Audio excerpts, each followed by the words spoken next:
আল্লাহর নবী সাল্লাল্লাহু আলাইহি ওয়াসাল্লাম যখন দেখলেন মদিনার মানুষগুলো 2 দিন তারা খেলাধুলা করে আনন্দ উৎসবের মধ্যে মেতে থাকে, রাহমাতাল লিল আলামিন মদিনায় যাওয়ার পর জিজ্ঞাসা করলেন, মা হাদানিল ইয়াউমান, এ মদিনাবাসী, এই যে 2 দিন তোমাদেরকে দেখি আনন্দ উৎসবের মধ্যে কাটাও, এই 2 দিন মূলত কি?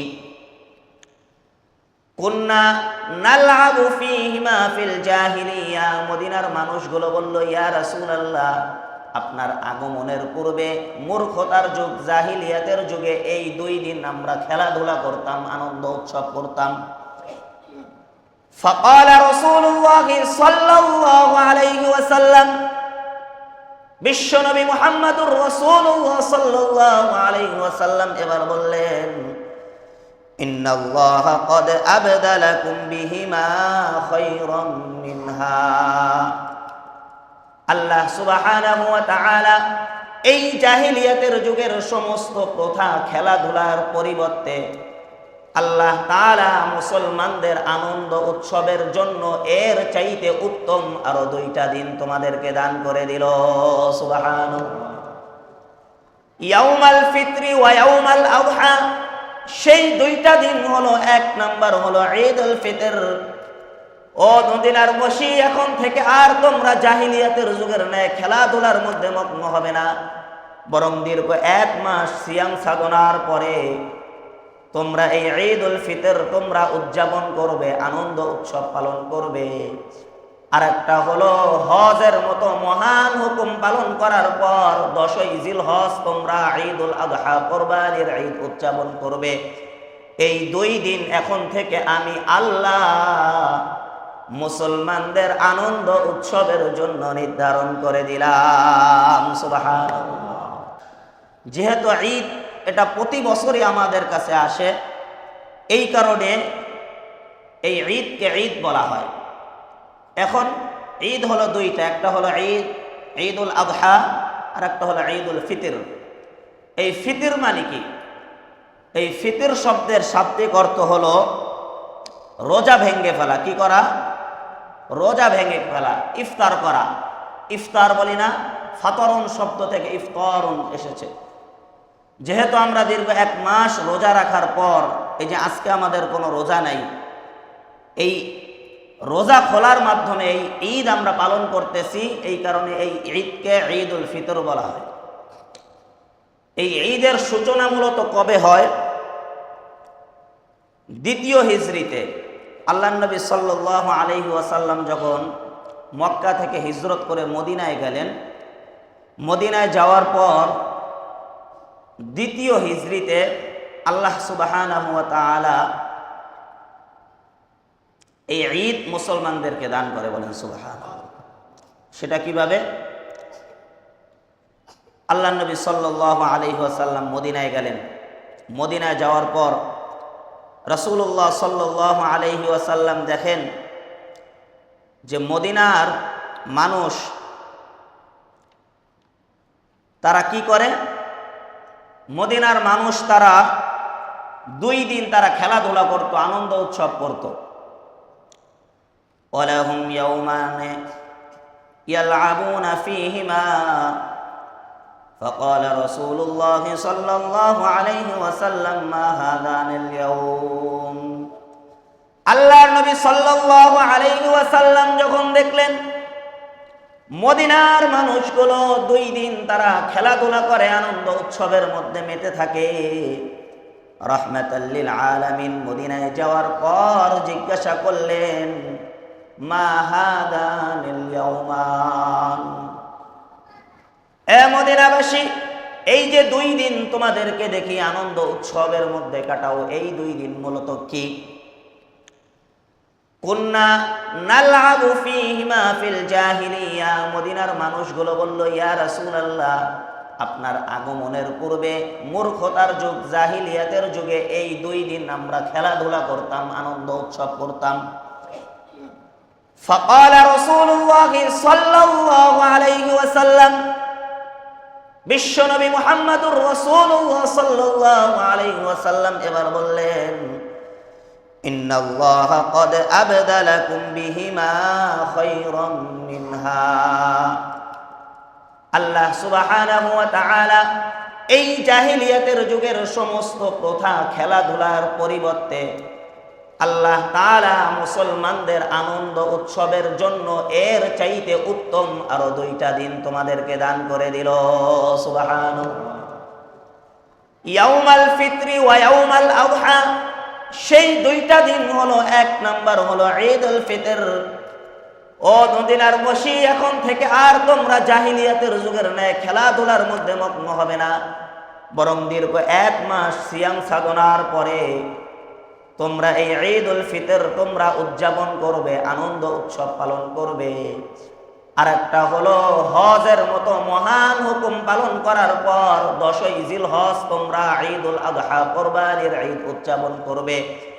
এই 2 দিন এখন থেকে আমি আল্লাহ মুসলমানদের আনন্দ উৎসবের জন্য নির্ধারণ করে দিলাম। সুবহানাল্লাহ। এই যে ঈদুল ফিতর, এই ঈদুল ফিতরের আনন্দ উৎসবটা মূলত কি?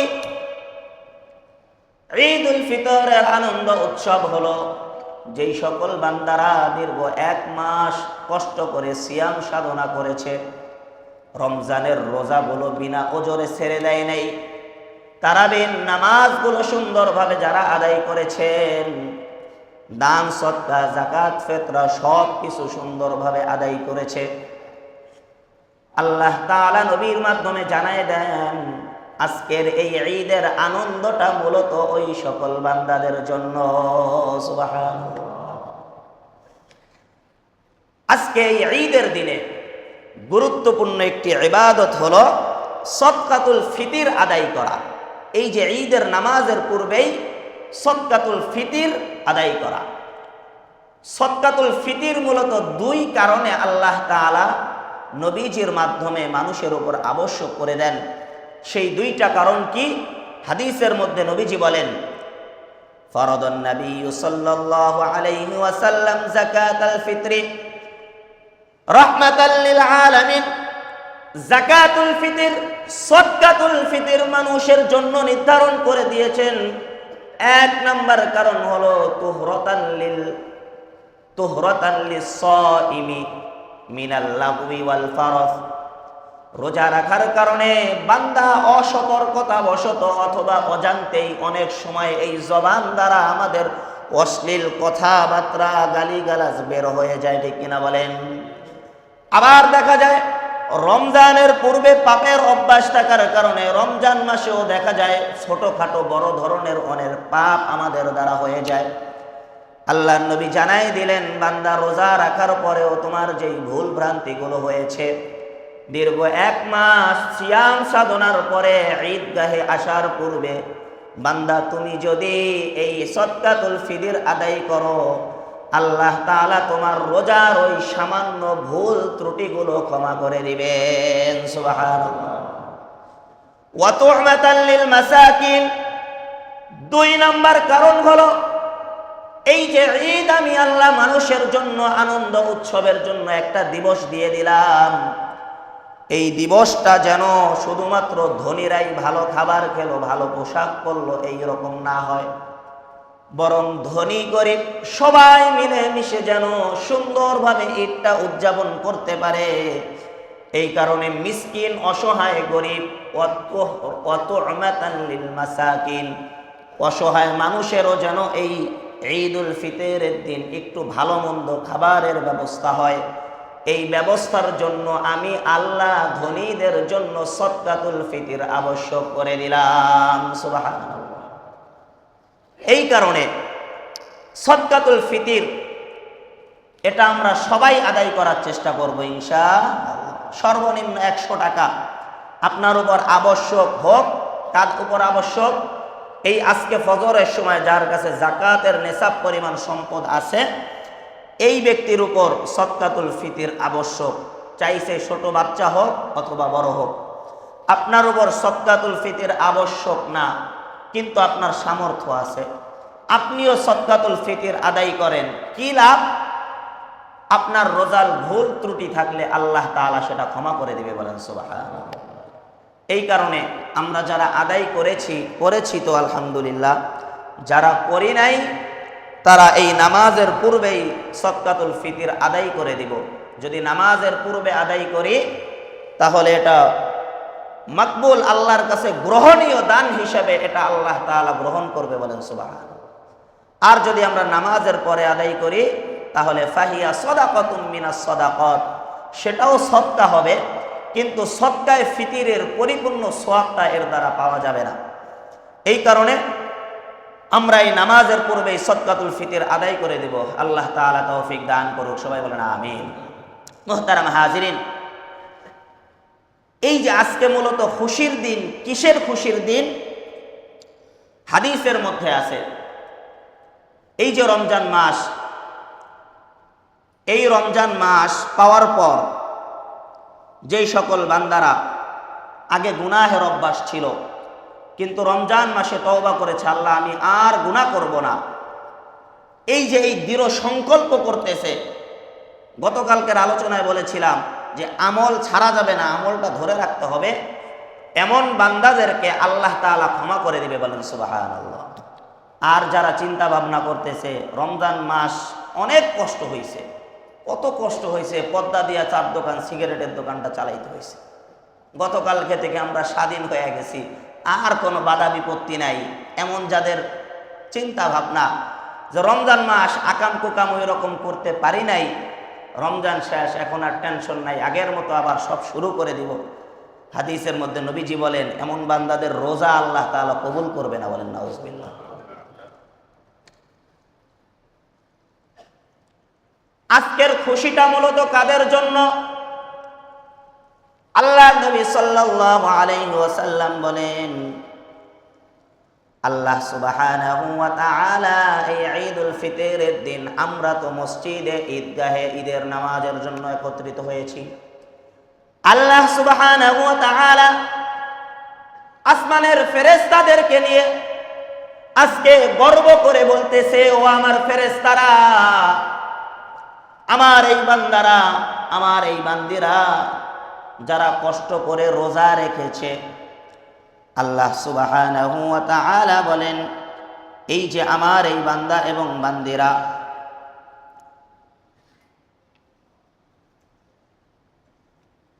আমার এই বান্দা এবং বান্দিরা যারা দীর্ঘ 1 মাস কষ্ট করে রোজা রেখেছে, রোজা রাখার পর এই যে ঈদগাহে ঈদের নামাজের জন্য এসেছে, আচ্ছা ফেরেশতা তোমরা বলো তো, আমার এই বান্দারা যারা তাদের দেওয়া যেই দায়িত্ব আমি আল্লাহ রমজান মাসে দিয়েছিলাম, এই যে দায়িত্বগুলো যারা পালন করেছে তাদের কি পুরস্কার হওয়া চাই? এবার ফেরেশতারা আল্লাহ তাআলাকে বলেন, ও আল্লাহ, যারা আপনার হুকুম মতো দুনিয়ার মধ্যে চলেছে, রমজান মাস সুন্দরভাবে কাটিয়েছে, আপনি তাদেরকে পরিপূর্ণ প্রতিদান এবং জাযা দান করেন, সুবহানাল্লাহ। এবার আল্লাহ পাক রব্বুল আলামিন বলেন, আমার ইজ্জতের কসম, আমার প্রভাব প্রতিপত্তি জালালের কসম, আল্লাহ পাক রব্বুল আলামিন কসম খেয়ে বলতেছেন যে আমার এই বান্দাদের প্রতিদান হলো, যেই বান্দারা আমার দেওয়া এই রমজান মাস সুন্দরভাবে কাজে লাগিয়েছে, তাদের পুরস্কার হলো আমি আল্লাহ তাদেরকে ক্ষমা করে দিব, বলেন সুবহানাল্লাহ। আজকে এই রোজাদার বান্দারা যেই দোয়া করবে, আমি আল্লাহ সেই দোয়াগুলিকে কবুল করে নিব। পাশাপাশি তারা ক্ষমা চাইলে এই ঈদগাহ থেকে তারা ক্ষমা প্রাপ্ত হয়ে নিষ্পাপ হয়ে তারা তাদের বাড়িতে ফিরে যাবে। এই দীর্ঘ 1 মাস রোজা রাখার কারণে আমি আল্লাহ বান্দাদেরকে এই প্রতিদান দান করব, সুবহানাল্লাহ। তাহলে আল্লাহ যদি আজকে আমাদের ক্ষমা করে দেয়, এর চাইতে বড় খুশি আর কিছু আছে বলেন? তাহলে আজকের দিনের মূল আনন্দটাই হলো যারা রমজান মাস কাজে লাগাইতে পারছি, আজকে আল্লাহ তাদের দোয়া কবুল করে নিবে এবং তারা মাফ চাইলে আল্লাহ তাদেরকে মাফ করে দিবে, বলেন সুবহানাল্লাহ। এই কারণে আজকে আমরা আল্লাহর কাছে মাপ চাইব, ক্ষমা চাইব, যাতে করে নিষ্পাপ হয়ে আমরা আজকে বাড়িতে ফিরতে পারি। আল্লাহ